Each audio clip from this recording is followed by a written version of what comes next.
anamvua pete, anampa Yusufu, alikuwa akimpa mamlaka ya kuwa kiongozi, ya kuwa waziri mkuu kwenye serikali yake.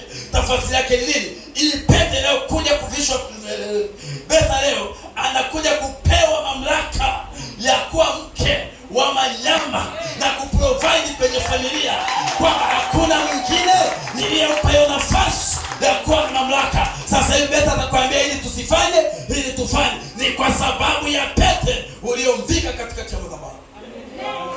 Bwana asifiwe sana. Kwa hiyo kuna mamlaka unakuja kumpa leo. Kuna mamlaka ambayo alikuwa zamani akiona hata message ya mtu yeyote wa kike halikuwa na mamlaka ya kuoji huyo ni nani, ila kuanzia leo ataoji. Umenisikia manyama? Betha kuanzia leo mamlaka uliopewa, hana mamlaka ya kutaka kujua huyu ni nani. Amekuvika hapa. Sio useme ndoa imekuwa mwiba. Tumeanza kufuatana kwenye message. Kama unataka kufuatana kwenye message baki kwenu. Ila kama umekuja hapa unapewa mamlaka ya kuwa mwili mmoja. Bwana asifiwe. Siku hizi vijana wa 2000 wa majenzi hamtaki hata kuambiwa. Yaani unataka wewe kama wewe ndio umeoa. Mchungaji alizungumza asubuhi vizuri. Mwanaume ni kichwa cha familia. Kama Kristo alivyo kichwa cha kanisa. Mwanaume ndiye anayeonyesha direction.